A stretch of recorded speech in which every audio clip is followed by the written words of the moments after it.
Hey guys, welcome back to another episode of the Pedal Porn Hub, and on today's episode we're going to be looking at our brand new Octone pedal.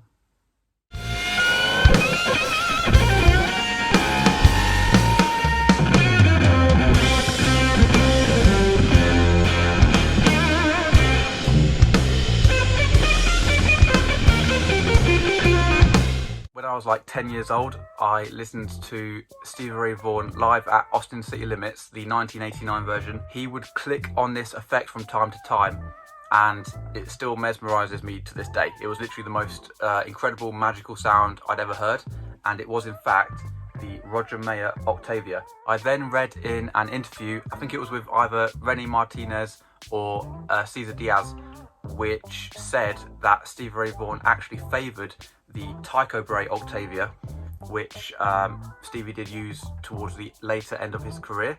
Now these both have very different characteristics, and to me, I can never choose which one I like. So I've always liked this one because it's a bit more piercing and it cuts through, it's got a more pronounced octave, but this one is just undeniably fat. So I wanted, in my head, I wanted to blend the two, so I no longer had that option paralysis anymore. So that's where we get the Octone. It literally is a perfect blend between the two. So it's got the fatness of the Tycho Brahe, and then it has the ultra clean octave that you'll get with the Roger Mayer. So if you compare this with the Tycho Brahe, ours has way less gain and a lot more octave. And then compared with the Roger Mayer, it has a bit more clean octave, but a lot more fatness, because we've seen a lot of people talk about how they like the Roger Mayer, but it's very thin sounding almost. So quite honestly, I'm so stoked that we've managed to combine the two.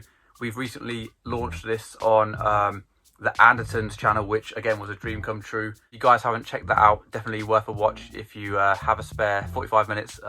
It was such a cool experience, and we're still buzzing from the moment now, to be honest. So either next week or the week after, we'll be posting a shootout between this and the Tycho Brahe to see how they fare up, and you'll see exactly what I'm talking about in this video. But the clip that I'm playing and I've recorded today is heavily inspired by Philip Sayce, and he actually did a very cool version of If 6 Was 9 by Hendrix, and it went into Who Knows by Hendrix.